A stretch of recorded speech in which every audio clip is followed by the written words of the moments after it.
Marks 1 year since Tommy Gonzalez was selected as El Paso's city manager. He came at a time of major investment and a somber financial situation for the city. Our Maria Garcia explored what he's done differently from his memorable predecessor and what it means for you. It's a story you'll see only on ABC 7. Just threw it down on him. When you first talk to Tommy Gonzalez, he probably won't go into city business, but instead the youth basketball teams he coaches and his children. I get carried away with my kids.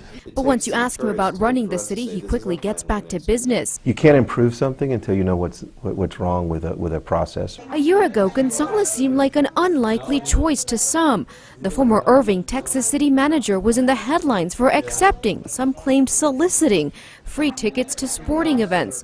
He left that post after the city council voted to end his automatic contract renewal. What trumped that, say El Paso city reps, is that Gonzalez is willing to stand up to them.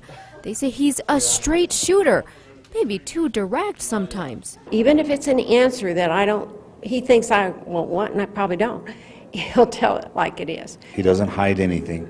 He doesn't sugarcoat anything. If anything at all you can accuse him of, he makes it sound a lot worse than it really is, and that's just to get everybody motivated, I think. He's like a football coach for us to get in there and really fight to get these taxes down.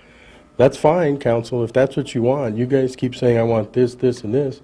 But remember, it's going to cost this, this, and this. There's a consensus that Gonzalez is much more blunt with the council than Joyce Wilson was, telling them unambiguously their revenue isn't keeping up with expenses. When you look at your revenue growth, it's 1.5%, I think is what we're looking at, what your history shows. So it's meager. Sometimes the truth hurts, and I don't try to be so direct so that you're not able to be diplomatic about how you deliver a message. But I do think it's important to be upfront with people, to tell them what the issues are, and then tell them what you're doing to address them. And that no-nonsense approach has yielded major results, according to city reps. Gonzalez has restructured the city's top management, saving the city an estimated $3.5 million, he says. He's showing us real results. Results also evident in how the city does things. Gonzalez implemented a new business process called Lean Six Sigma. It works by having regular city employees analyze problems and find solutions, not top managers. Sometimes El Pasoans who use city services also help.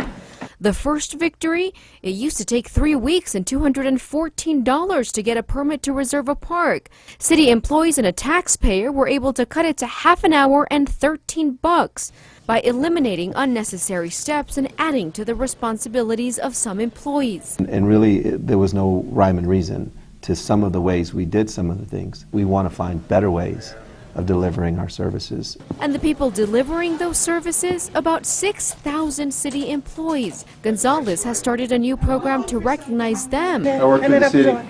Yes, I know who you are. Surprising them at their office. And when we make improvements, I want those to be recognized as well. Recognition that hasn't gone unnoticed. City employees I spoke with tell me Gonzalez is much more approachable than his predecessor. The morale seems good. I see an attitude change in the employees. I see an attitude change on city council. Have a good day. Thank you. A city adjusting to a direct leader with a new way of doing things. Maria Garcia, ABC 7.